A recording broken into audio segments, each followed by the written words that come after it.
हरिओम जय जय सिया राम हर हर महादेव। भगवान सदाशिव शंकर के चरणारविंदों में कोटि कोटि नमन करते हुए आइए भगवान शिव के श्री शिव महापुराण की कथा को हम श्रवण करते हैं। जो भी हमारे YouTube चैनल पर नए जुड़े हैं वो सभी हमारे YouTube चैनल को सब्सक्राइब करें, लाइक करें, शेयर करें और कमेंट में हर हर महादेव अवश्य लिखें। आइए भगवान शिव की कथा को श्रवण करते हैं अधिक विलंब न करते हुए।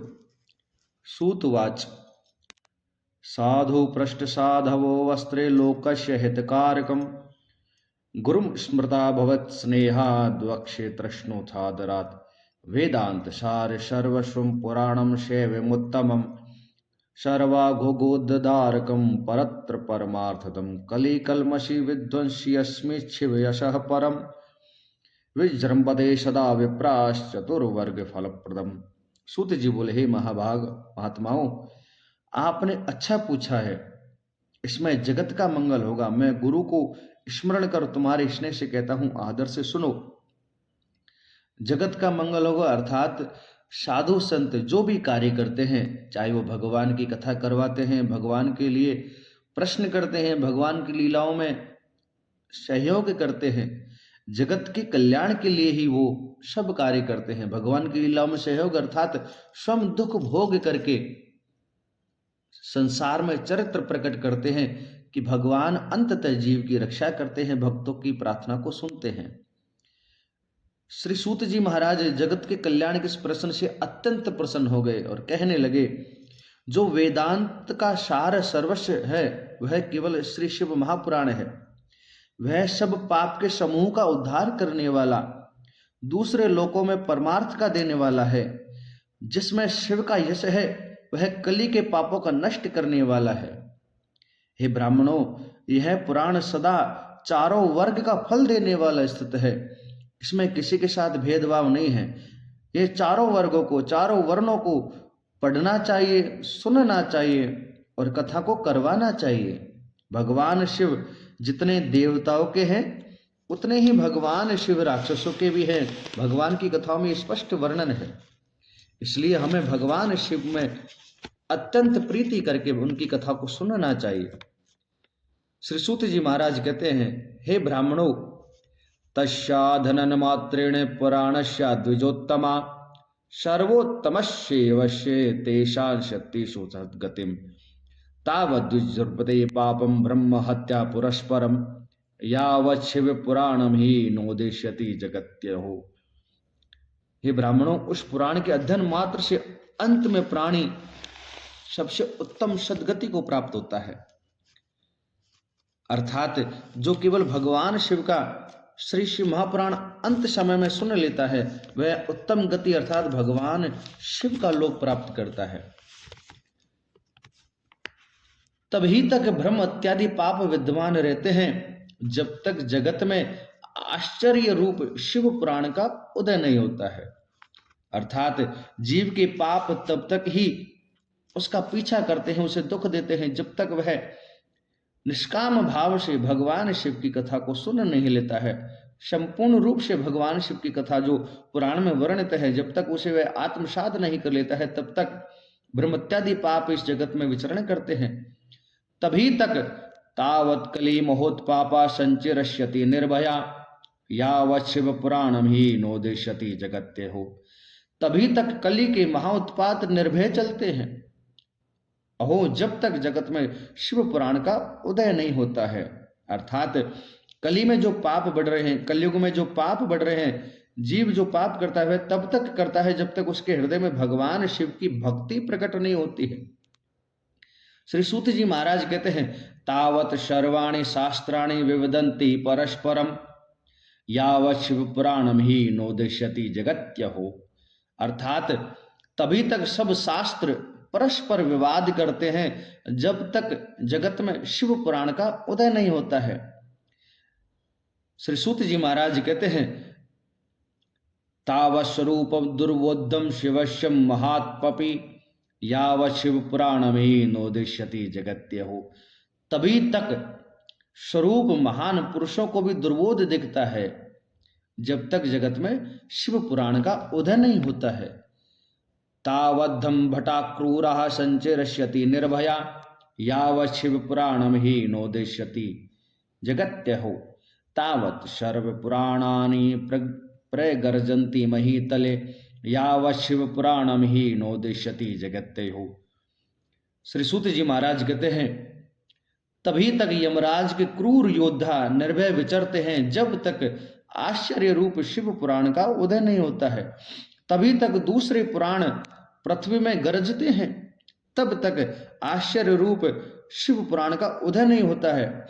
तावत् सर्वाणि तीर्थानि विवदन्ति महीतले यावत् शिव पुराणम ही नोदिष्यति जगत्येहु। तावत् सर्वाणि मंत्राणि विवदन्ति महीतले यावत् शिव पुराणम ही नोदिष्यति महीतले। तावत् सर्वाणि क्षेत्राणि विवदन्ति महीतले यावत् शिव पुराणम ही नोदिष्यति महीतले। तावत् सर्वाणि पीठानि विवदन्ति महीतले यावत् शिव पुराणम ही नोदिष्यति महीतले। तावत् सर्वाणि दानानि विवदन्ति महीतले यावत् शिव पुराणम ही नोदिष्यति महीतले। श्री सूत जी महाराज कहते हैं, तभी तक सब तीर्थ पृथ्वी में विवाद करते हैं कि मैं बड़ा हूं, मैं बड़ा हूं। जब तक शिव पुराण का उदय नहीं होता है, तभी तक सब मंत्र पृथ्वी में विवाद करते हैं। जब तक शिव पुराण का उदय नहीं होता, तभी तक सब क्षेत्र पृथ्वी में विवाद करते हैं। जब तक शिव पुराण का उदय पृथ्वी में उदय नहीं होता है, तभी तक सब पीठ अर्थात अलग अलग जगह अलग अलग पीठ विद्यमान है, अलग अलग संप्रदाय के पीठ विद्यमान है। तभी तक सब पीठ पृथ्वी में विवाद करते हैं जब तक शिव पुराण का उदय नहीं होता है। यह मैं मेरे मन से नहीं कह रहा, यह पुराण में लिखा हुआ है। तावत् सर्वाणि पीठानि विवदन्ति महीतले यावत् शिव पुराणम ही नोदिष्यति महीतले। तभी तक सब पीठ पृथ्वी में विवाद करते हैं जब तक शिव पुराण का उदय नहीं होता। तभी तक सब दान पृथ्वी में विवाद करते हैं जब तक आश्चर्य रूप शिव पुराण का उदय नहीं होता है। तावत् सर्वेच देवे देवावि विवदन्ति महीतले यावत् शिव पुराणम ही नोदिष्यति महीतले। तावत् सर्वेच सिद्धांता विवदन्ति महीतले यावत् शिव पुराणम ही नोदिष्यति महीतले। श्री सूत जी महाराज कहते हैं, तभी तक यह देवता पृथ्वी में विवाद करते हैं जब तक शिव पुराण का उदय नहीं होता है। विवाद जिस प्रकार से ब्रह्मा जी और भगवान विष्णु में विवाद हुआ कि मैं बड़ा हूं, कि मैं बड़ा हूं। भगवान सदाशिव जब तक प्रकट नहीं हुए तब तक विवाद चलता ही रहा। उसी प्रकार जब तक भगवान शिव का श्री शिव महापुराण उदय नहीं होता, तभी तक देवता पृथ्वी में विवाद करते हैं। तभी तक सब सिद्धांत पृथ्वी में विवाद करते हैं जब तक शिव पुराण का पृथ्वी में उदय नहीं होता है। श्री सूत जी महाराज कहते हैं, हे ब्राह्मणों, अस्य शिव पुराणस्य कीर्तनम श्रवणाध्वजा फलम वक्तुम शक्रोमि कास्नस्त्रेय मुनि सत्तमा तथापि तस्य महात्मा वक्ष्ये किंचित्तोद्धोग नघा चित्तमाधाय शृणुतव्या शेनोक्तम पुरा मम। एतत् शिव पुराणम ही श्लोकार्धमेव च यह पठेत् भक्ति संयुक्तस्य पापान्मुच्यते क्षणात्। एतत् शिव पुराणम ही यत्प्रयत्मतद्वित्र यथाशक्ति पठे दत्त्वा सजीवन् मुक्त उच्यते। एतत् शिव पुराणम ही यो भक्त्या अर्चयते सदा दिने दिनेश मेघस्य फलम प्राप्नोति संशयम्। एतत् शिव पुराणम ही पुराणमस्य साधारण पदेच्छया अन्यतः शृणुयात् सोऽपि मत्तो मुत्येत्य पातकम्। एतत् शिव पुराणम यो नमस्कुर्याद् यद्रुतः सर्वदेवाचनं फलं प्राप्नोति न संशये। एतत् शिव पुराणं वे लिखित्वा पुस्तकमस्वयं योदेच्छा शिव भक्तेशस्य तस्य पुण्यफलं शृणु। अदित्येषु च शास्त्रेषु वेदेषु स्वकृतेषु च यत् फलं दुर्लभोक्ते तत्फलं तस्य संभवेत्। श्री सूत जी महाराज कहते हैं, हे ब्राह्मणों, इस शिव पुराण के श्रवण कीर्तन से जो फल होता है वह मैं संपूर्ण वर्णन नहीं कर सकता हूं। हे पाप रहित, तो भी मैं उसका कुछ महात्म्य कहता हूं। चित्त से सावधान होकर सुनो। जो मुझसे व्यास जी ने कहा, अर्थात श्री सूत जी महाराज ने जो भगवान शिव का ज्ञान प्राप्त किया वो भगवान श्री वेद व्यास जी से प्राप्त किया है। इस शिव पुराण का एक श्लोक अथवा आधा श्लोक जो भक्ति से सुनते हैं वह उसी समय सब पापों से छूट जाते हैं। जो इस पुराण को शिव पुराण को प्रतिदिन आलस्य रहित होकर यथाशक्ति भक्ति से पढ़ते हैं वह जीवन मुक्त होते हैं। इस शिव पुराण की जो सदा भक्ति से पूजा करते हैं वे दिन दिन अश्वमेघ यज्ञ के फल को प्राप्त होते हैं, इसमें संदेह नहीं है। यह जो शिव पुराण है इसके साधारण पद अक्षर जो कि दूसरे से श्रवण करता है वह मत भी पातक से छूट जाता है। जो दूसरे से भगवान शिव की कथा को सुनता है वह सब पापों से छूट जाता है। जो इस शिव पुराण के निकट हो नमस्कार करते हैं वह सब देवताओं के अर्चन को प्राप्त होते हैं, इसमें संदेह नहीं। यह शिव पुराण लिखकर जो शिव भक्तों के निमित्त देता है उसके पुण्य का फल सुनो। शास्त्रों के अध्ययन करने आप वेदों के व्याख्यान करने पर जो फल लोक में दुर्लभ है उसका फल उसको होता है। इस शिव पुराण को चतुर्दशी के दिन व्रत कहकर जो सभा में व्याख्यान करते हुए उत्तम है। एतत् शिव पुराणम ही चतुर्दश्या मुपोषितः शिव भक्त सभायाम यो व्याकरन्ति उत्तमम् प्रत्यक्षरम तु गायत्रीं पुरश्चर्यात् फलं लभेत् यह भुक्त्वा खिलान् कामानन्ते निर्वाणं व्रजेतः उपोषितस्य चतुर्दश्यां रात्रो जागरणान्वितः यः पठेत् शृणुयाद्वापि तस्य पुण्यं वदाम्यहम् कुरुक्षेत्रादि निखिलं पुण्यस्तीर्थ नशेष्कशः आत्मतुल्य धनम सूर्य ग्रहेण सर्वतो मुखे विप्रेभ्यो व्यास मुखेभ्यो दत्त्वा यत् फलमुत्मश्नुते तत्फलम संभवे तस्य सत्यम सत्यम न संशय। श्री सूत जी महाराज कहते हैं जो गायत्री के प्रत्येक अक्षर के पुरस्रण का फल है वह इसमें मिलता है। अर्थात जो भगवान शिव के श्री शिव महापुराण की कथा को स्वयं हाथों से लिख करके किसी ब्राह्मण को किसी साधु को दान करता है वह सबसे उत्तम है।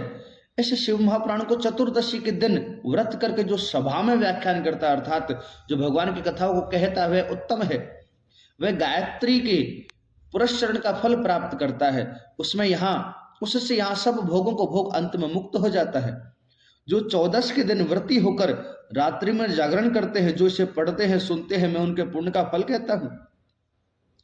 जो चतुर्दशी के दिन रात्रि में जग करके पढ़ते हैं सुनते हैं उनका पुण्य का फल श्री सूत जी महाराज कहते हैं कुरुक्षेत्र आदि पुण्य स्थानों में सूर्य ग्रहण में अपने तुल्य धन अर्थात अपने वजन के समान तुला दान का धन कथा कहने वाले ब्राह्मण को देने से जो फल होता है वह फल उसे अवश्य प्राप्त होता है जो कथा सुनते हैं चतुर्दशी के दिन, इसमें संदेह नहीं है।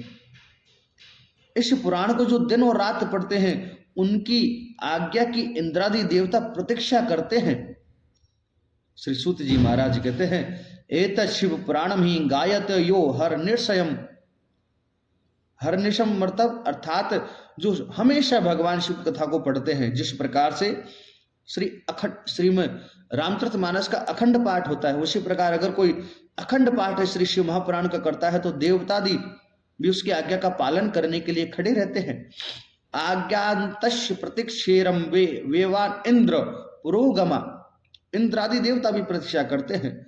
एत शिव पुराणम य पठन शृणु हिंतनश्य यद्दत् करोति सत्कर्मं तत्कोटि गुणित फलवित् समाहिते पठेदस्तुम तत्र रुद्र संहितां सब स ब्रह्माग्नो अपि पुतात्मात्रि भिरेवानन्ते न भवेतः तारुद्र संहितां यशु भैरवं प्रतिमातिके त्रि पठेत् प्रत्यहन्मोनि सकामान् खिलान् भवेत् तां रुद्र संहितां यशु स पठेद् वट विल्वयो प्रदक्षिणां प्रकुर्वाणो ब्रह्महत्या निवर्तते कैलाश संहितास्तत्र ततो अपि परमात्मता ब्रह्मा स्वरूपिणी साक्षात प्रवणार्थम प्रकाशिका। श्री सूत जी महाराज कहते हैं इसकी रुद्र संहिता को जो प्रतिदिन सावधान होकर पढ़ता है वह 3 दिन में ब्रह्म हत्या के पाप से छूट जाता है। इसकी रुद्र संहिता को जो भैरव की प्रतिमा के निकट प्रतिदिन 3 बार मौन होकर पढ़ता है वह मनोरथ को प्राप्त होता है। अर्थात रुद्र संहिता को जो वट और विल्व की प्रदक्षिणा करके पढ़ता है उसकी ब्रह्मत्या निवृत्त हो जाती है। इससे परे कैलाश संहिता का और भी अधिक महत्व है जो साक्षात ब्रह्म स्वरूपणी ओमकार के अर्थ को प्रकाश करने वाली है। कैलाश संहिता जो भगवान शिव के सगुण और निर्गुण का भेद स्वरूप समझाने वाली है। श्री सूत जी महाराज कहते हैं, कैलाश संहिता यास्तु महात्मये वेति शंकरम कृतनस्त्वं द्रव्याशस्य तद्रवेदं हद्विजा तत्र किंचित प्रवक्ष्यामि कृतस्न वक्तुं न शक्यते यज्ञात्वा तत्क्षणालोकस्य शिवशुद्धिमवाप्नुयात् न नाशयति यात् पापं शाररौद्रसंहिता द्विजा तन्न पश्याम्यहं लोके मार्गमाणोऽपि सर्वदा शिवे नोपश्यनिष्यति सदुमन्थनो पादितां मुदा कुमाराय प्रीतान्तां वेशुधां पीत्वा ममोरक्ष भवेत् ब्रह्महत्यादि पापानां निष्कृतिं कर्तुमुद्धतः माशमात्रं संहितां तां पठित्वा मुच्यते ततः दुष्प्रतिग्रह दुर्भोज्य दुरालापादि संभवं पापं सत्कृति कीर्तनेन संहितां सा विनाशितः शिवालये बिल्ववने संहितां तां पठेत्तुत्यः सत्फलं वाप्नोति तयद्वाचो अपि न गोचरे संहितां ता पठन् भक्त्या या श्राद्वे भोजये द्विजान् तस्य ते पितरः सर्वे यान्ति शंभो परं पदः चतुर्दश्यां निराहारो ये पठेत्यं संहिता च तां विल्वे मूले शिवे साक्षात् सद्देवेषु प्रपूज्यते अन्यापि संहितां तंत्र सर्वकामा फलप्रदा उभे विष्टिते विज्ञेये लीला विज्ञान पूरिते। श्री सूत जी महाराज कहते हैं, हे ब्राह्मणों, कैलाश संहिता का संपूर्ण महात्म्य शिव जी अर्थात कैलाश संहिता का संपूर्ण महात्म्य केवल भगवान सदाशिव जानते हैं। उसका आधा भगवान व्यास जी और उससे आधा मैं जानता हूं। सब तो कह नहीं सकता, उसमें से कुछ कहता हूं जिनके जानने से तत्काल चित्त शुद्धि होती है। हे मुनियो, रुद्र संहिता लोक में पाप को नाश नहीं, रुद्र संहिता लोक में जिस पाप को नाश नहीं करती वह तो ढूंढने से भी नहीं मिलता है। अर्थात ऐसा कोई पाप नहीं जो भगवान शिव की श्री रुद्र संहिता के सुनने से और पढ़ने से नष्ट नहीं होता हो। शिव ने जो उपनिषद रूपी समुद्र से मथ कर निकाली वह कुमार को अर्पण की, जिसका ज्ञानामृत पान करने से प्राणी अमर हो जाता है। ब्रह्म इत्यादि पापों की निष्कृति करने को उद्धत होकर इस संहिता को 1 महीना पढ़कर प्राणी पापों से मुक्त हो जाता है। कौन सी? कैलाश संहिता। दुष्प्रतिग्रह, दुर्भोजन, दुर्वचन आदि से उत्पन्न हुआ पाप इस संहिता के पाठ करने से नष्ट हो जाता है।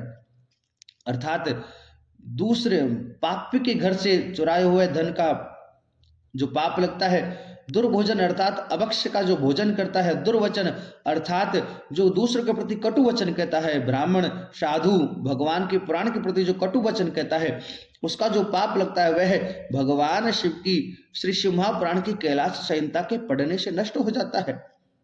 शिवालय व वील पत्र के वन में इस संहिता को जो भक्ति से पढ़ता है वह ऐसे फल को प्राप्त होता है जो कहा नहीं जा सकता। भक्ति से उस संहिता को पढ़ता है, सुनता है, पढ़ता है, श्राद्ध में ब्राह्मणों को जिमावे तो उसके सब पितर शिव के लोक को चले जाते हैं। अर्थात श्राद्ध पक्ष में जो भगवान शिव की इस कथा को सुनता है, स्वयं पढ़ता है और ब्राह्मणों को जिमाता है तो उस पुण्य के प्रभाव से उसके पितृगण भगवान शिव का लोक प्राप्त करते हैं।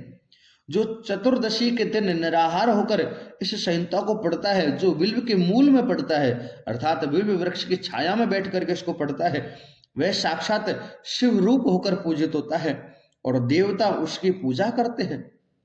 दूसरी संहिता भी सब कामना और फल की देनेहारी है। दोनों श्रेष्ठ हैं, जिसमें शिवजी श्रेष्ठ लीला करते हैं। श्री सूत जी महाराज कहते हैं भगवान शिव का श्री शिव महापुराण साक्षात शिव स्वरूप है। इसमें और भगवान शिव के स्वरूप में कोई अंतर नहीं है। यह शिव पुराण वेद सम्मत कहा गया है। यह ब्रह्मा सम्मत पुराण पहले शिव जी ने बनाया था। ध्यान पूर्वक सुनना। तदिदम शिवमाख्यातम पुराणम वेद सम्मितम निर्मितम तच्छिवेनेव प्रथमम ब्रह्मा सम्मितम। अर्थात यह शिव महापुराण वेद सम्मत कहा गया है। यह ब्रह्म सम्मित पुराण पहले शिव जी ने बनाया था। अर्थात भगवान शिव के श्री शिव महापुराण को केवल भगवान शिव ने ही स्वयं प्रकट किया है। इसमें 7 संहिताएं हैं। कौन सी? विद्वेश्वरम, विद्वेशम चथा रौद्रम वेनायकम मथोमिकम मात्रम रुद्रेकादशम कैलाशम शतरुद्रकम कोटि रुद्र सहस्त्रादम कोटि रुद्रम तथैव च वायव्यम धर्मज्ञम संज्ञकम पुराणमिति भेदतः संहितान् 12 मिताः महापुण्यतरामतः तासां संख्यां ब्रुमे विप्रा शृणुतादरोति खलम। श्री सूत जी महाराज कहते हैं सर्वप्रथम इसमें 12 संहिताएं थी। कौन कौन सी? विद्वेश्वर संहिता, रुद्र संहिता, विनायक संहिता, उमा संहिता, मात्र संहिता, एकादश रुद्र संहिता, कैलाश संहिता, शतरुद्र संहिता, कोटि रुद्र संहिता, सहस्त्र कोटि रुद्र संहिता, वायव्य संहिता, धर्म संहिता। इतनी संहिताएं इस पुराण में हैं। यह 12 संहिता महापुण्य रूप से हैं। हे ब्राह्मणों सुनो, हम उनकी संख्या कहते हैं। अर्थात इन 12 संहिताओं को श्री वेदव्यास जी महाराज ने संक्षिप्त करके 7 संहिताओं में इकट्ठा किया, 7 संहिताओं में संक्षिप्त किया है। पहली है विद्वेश्वर संहिता। विद्वेश्वर संहिता में 10,000 श्लोक हैं। इतने ही श्लोक विनायक संहिता में है। उमा संहिता में 8,000 श्लोक है। मात्र संहिता में 8,000 श्लोक हैं। एकादश रुद्र संहिता में 13,000 श्लोक हैं। कैलाश संहिता में 6,000 श्लोक है। शतरुद्र संहिता में 3,000 श्लोक है। कोटि रुद्र संहिता में 9,000 श्लोक है। सहस्त्र कोटि रुद्र संहिता में 11,000 श्लोक है। वायव्य संहिता में 10,000 श्लोक है और धर्म संहिता में 12,000 श्लोक है। 12 सहस्त्र, इस संख्या से यह शिव महापुराण 1,00,000 श्लोकों में था। सर्वप्रथम 1,00,000 श्लोकों में था। तब व्यास जी महाराज ने इस 12 संहिताओं को श्री शिव महापुराण को 7 संहिताओं में संक्षिप्त किया और 1,00,000 श्लोकों को 24,000 श्लोकों में संक्षिप्त किया है। व्यासेन संक्षिप्तम 24 सहस्त्रकम शेवम तत्र चतुर्थम वे पुराणम सप्त संहितम शिवे संज्ञकम लिप्तम पुराणम पूर्व पुराणम ग्रथ संख्यया शतकोटि प्रमाणम ही पुरा सृष्टोषु विस्मृतम व्यस्तेषां दशाब्दा चैव पुराणे द्वापरादिषु चतुर्लक्षेण संक्षिप्ते कृते द्वीपायनादिभिः प्रोक्तम शिव पुराणम ही 24 सहस्त्रकम श्लोकानां संख्य व्याप्तम सप्तम सहिंतम ब्रह्मा सम्मितम विद्वेश्वराख्या तत्राध्या रौद्रिगेय द्वितीयका तृतीया शतरुद्राख्या कोटि रुद्रा चतुर्थिका पंचमी चेव मोमाख्या षष्ठी कैलाश संहिता वा सप्तमी वायवीयाख्या सप्तेवम संहिता मतः। श्री सूत जी महाराज कहते हैं भगवान व्यास जी ने, मेरे सदगुरुदेव ने संक्षिप्त करके 24,000 श्लोकों में संक्षिप्त किया है। 7 संहिताओं युक्त व्यास जी ने चौथा शिव पुराण बनाया।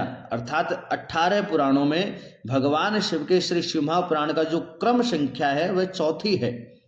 इससे पूर्व 3 पुराण दूसरे पुराण हैं और सृष्टि के प्रारंभ में यह पुराण शिव ने 100 कोटि श्लोकों में कहा था, परंतु वह विस्मृत हो गया।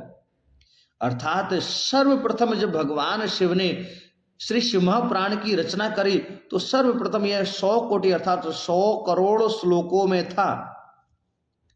100 करोड़ श्लोकों का यह शिव महापुराण विस्मृत हो गया, अर्थात लोग भूल गए। समय के अनुसार यह विस्मृत हो गया। फिर व्यासादि ने द्वापर की आदि में उनकी 18 भेद करके 4 लाख श्लोकों में संक्षिप्त किया। अर्थात जो 100 करोड़ श्लोकों का था श्री शिव महापुराण सृष्टि के प्रारंभ में, जो भगवान शिव ने बनाया था, भगवान शिव ने बनाया, भगवान वेद व्यास जी ने द्वापर के आदि में, प्रारंभ में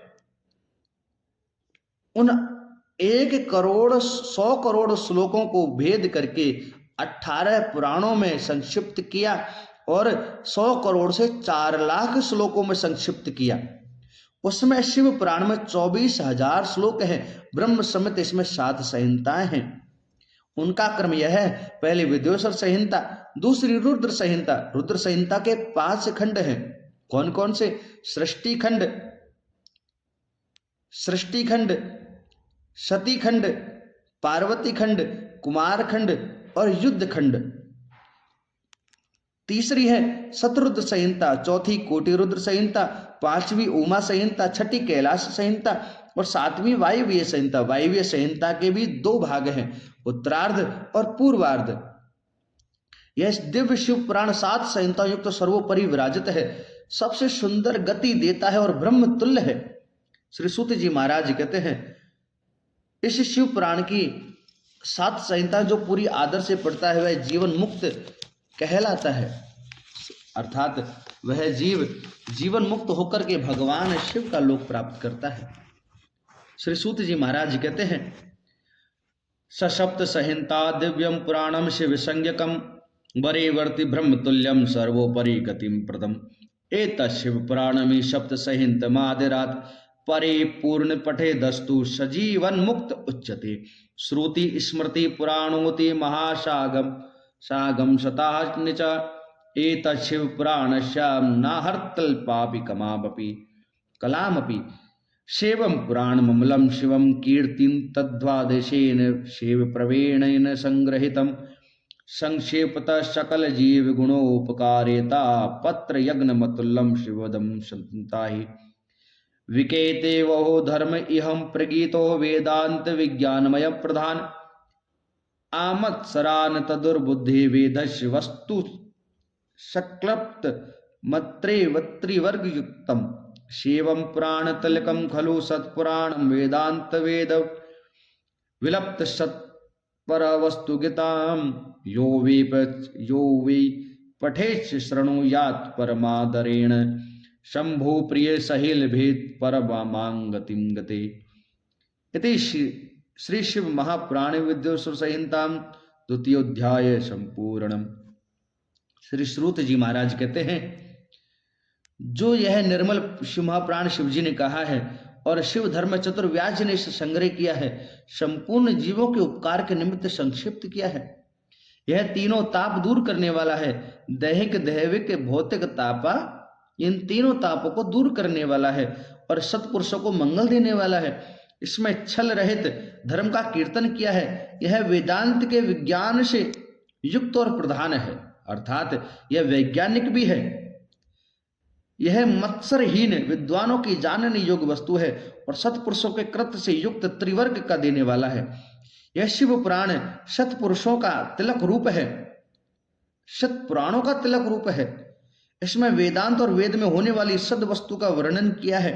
जो इसको आदर से पढ़ता है, सुनता है, वह शिव का प्रिय हो परम गति को प्राप्त होता है। इति श्री शिव महापुराण विद्युत संहिता 62 टीकायाम 2य अध्याय संपूर्ण। अर्थात भगवान शिव का यह श्री शिव महापुराण सब कुछ प्रदान करने वाला है। इसमें ज्ञान है, विज्ञान है। संसार में जो कुछ भी विद्वान है वो सब भगवान शिव के द्वारा प्रदत्त है। श्री शिव महापुराण में लिखा है, भगवान वेद व्यास जी ने ही 100 कोटि के जो श्लोकों से भगवान शिव ने रचा ग्रंथ है, उसी को संक्षिप्त करके 18 पुराणों में विभक्त किया है। इसलिए बगैर भेद करे हुए भगवान शिव की, भगवान हरि नारायण की भक्ति में लग जाना चाहिए। भेद नहीं करना चाहिए कि हम इनके पुजारी हैं, हम इनके पुजारी हैं। सब एक हैं, भगवान शिव, भगवान राम, भगवान कृष्ण, भगवान नारायण सब एक हैं, उन्हीं के स्वरूप हैं। इसलिए भगवान सदाशिव के चरणारविंदों में प्रणाम करते हुए, भगवान शिव की कथा को आप सुनना चाहते हैं तो आप हमारे YouTube चैनल को सब्सक्राइब करिए, लाइक करिए, कमेंट में हर हर महादेव जय श्री राम अवश्य लिखें। बोले शंकर भगवान की जय हो।